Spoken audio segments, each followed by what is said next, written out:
திருவள்ளூர் மாவட்டம் கரடிப்புத்தூரில் அமைக்கப்பட்ட குவாரிக்கு எதிர்ப்பு தெரிவித்து இரண்டாவது நாளாக போராட்டத்தில் ஈடுபட்ட மக்களை போலீசார் வலுக்கட்டாயமாக கைது செய்தனர்.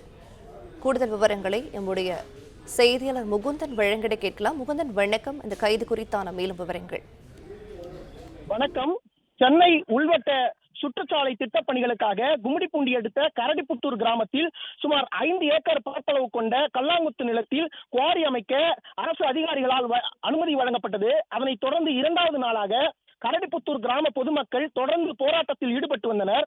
அப்பகுதியைச் சேர்ந்த 100க்கும் மேற்பட்டோர் அதே இடத்தில் குடிமனை பட்டா வழங்க வேண்டும் என கூறி தொடர்ந்து போராட்டத்தில் ஈடுபட்டு வந்தனர். இந்நிலையில் நேற்று அப்பகுதியைச் சேர்ந்த பொதுமக்கள் அவர்களுக்கான ஆதார் அட்டை, வாக்காளர் அடையாள அட்டை, குடும்ப அட்டை உள்ளிட்டவர்களை கிராம நிர்வாக அலுவலகத்தில் ஒப்படைத்தார்கள். இந்நிலையில் குவாரி அமைப்பதற்கு எதிர்ப்பு தெரிவித்து கரடிப்புத்தூர் கிராமத்தை சேர்ந்த 200க்கும் மேற்பட்டோர் இன்று காலை முதலே போராட்டத்தில் ஈடுபட்டு கோஷங்களை எழுப்பி வந்தனர். தொடர்ந்து போராட்டத்தில் ஈடுபட்ட பொதுமக்களிடம் வட்டாட்சியர் ராஜேந்திரன், வருவாய் கோட்டாட்சியர் கலைச்செல்வி உள்ளிட்டோர் பேச்சுவார்த்தையில் ஈடுபட்டனர்.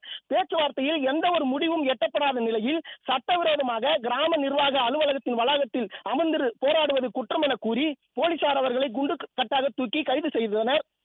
போராட்டத்தில் ஈடுபட்டிருந்த சுமார் 200க்கும் மேற்பட்டோர் கைது செய்யப்பட்டிருக்கிறார்கள். கைது நடவடிக்கையில் ஈடுபட்ட போது போலீசாருக்கும் பொதுமக்களுக்கும் இடையே கடும் தள்ளுமுள்ளானது ஏற்பட்டது. இதில் சிலருக்கு கையில் அடிபட்டு ரத்த காயங்கள் ஏற்பட்டதாகவும் கூறப்படுகிறது. போலீசாரின் இந்த கைது நடவடிக்கையால் கரடிப்புத்தூர் கிராமத்தில் தொடர்ந்து பதட்டமான ஒரு சூழ்நிலை நிலவி வருகிறது.